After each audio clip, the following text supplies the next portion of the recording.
दोस्तों नमस्कार।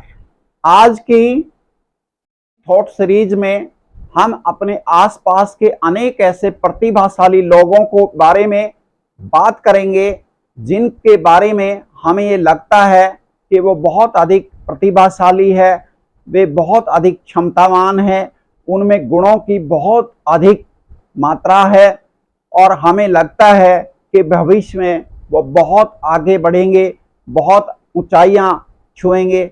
मगर कुछ वर्षों बाद जब हमारी उनसे पुनः मुलाकात होती है तो उनमें से अनेक उसी सामान्य स्थिति में दिखाई पड़ते हैं।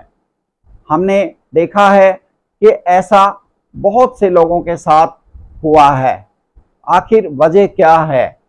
मुझे लगता है कि इसकी वजह काम को समय पर न करना, टाल मटोल की प्रवृत्ति रखना और अपनी क्षमताओं का सही समय पर उपयोग ना करना इसकी मुख्य वजह हैं। हमने लोगों के मुंह से ये सुना है, अभी बहुत बिजी हूँ, सांस लेने की फुर्सत नहीं है, देख लेंगे, अभी मूड नहीं है। ये बहुत अधिक प्रतिभाशाली गुणवान लोगों को भी पीछे धकेलने के लिए काफ़ी बुरी आदतें हैं। हम भारतीयों में अधिकांशतः ये प्रवृत्ति कूट कूट कर भरी हुई है कि किसी भी काम को हम तब करते हैं जब तक वह इमरजेंसी की स्थिति में हमारे लिए करना बहुत ज़रूरी न हो जाए। अक्सर बिजली बिल भरना हो, टेलीफोन का बिल अदा करना हो या किसी फॉर्म का अप्लाई करना हो, हम तभी ये काम करने को मजबूर होते हैं जब उनका करना हमारे लिए एक बहुत इमरजेंसी की स्थिति न बन जाए। अक्सर लास्ट जो डेट होती है किसी भी फॉर्म जमा करने की, बिल जमा करने की, देखने में आया है कि उसी दिन सबसे अधिक फॉर्म और बिल जमा होते हैं। यहाँ तक कि लेट फीस के साथ जमा फॉर्म्स की संख्या इतनी अधिक होती है कि रूटीन के दिनों में भी उतने फॉर्म जमा नहीं होते।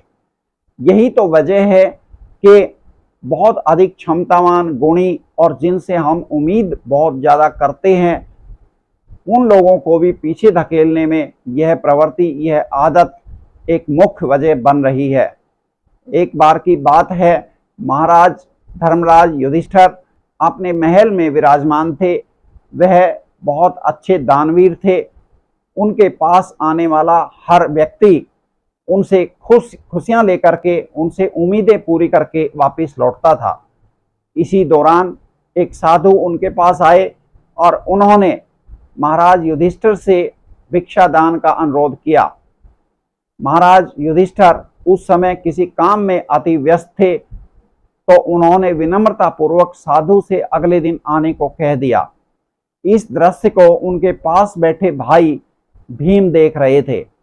कुछ देर के बाद भीम वहां से उठे और एक नगाड़ा टीम को लेकर आसपास के क्षेत्र में यह मुनादी कराने लगे कि उनके भाई युधिष्ठिर ने मौत पर विजय प्राप्त कर ली है।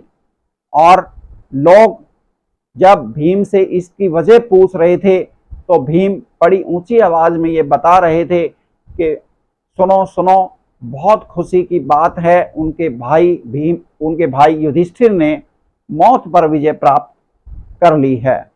जब ये बात युधिष्ठिर तक पहुंची तो उन्होंने भीम से इस मुनादी का कारण पूछा। तो भीम ने कहा कि भैया, आप ही तो कह रहे थे साधु से कि कल आना। इसका अर्थ यह हुआ कि आपको ये पूरा भरोसा था कि एक दिन के लिए आपने अपनी मृत्यु पर विजय प्राप्त कर ली है। यह सुनकर युधिष्ठिर को सारी बात समझ में आ गई और उन्होंने अपनी गलती स्वीकार करते हुए साधु को तुरंत बुलाया और उनको भिक्षा दान दिया और संकल्प लिया कि अब वह किसी भी काम को कल के लिए नहीं टालेंगे।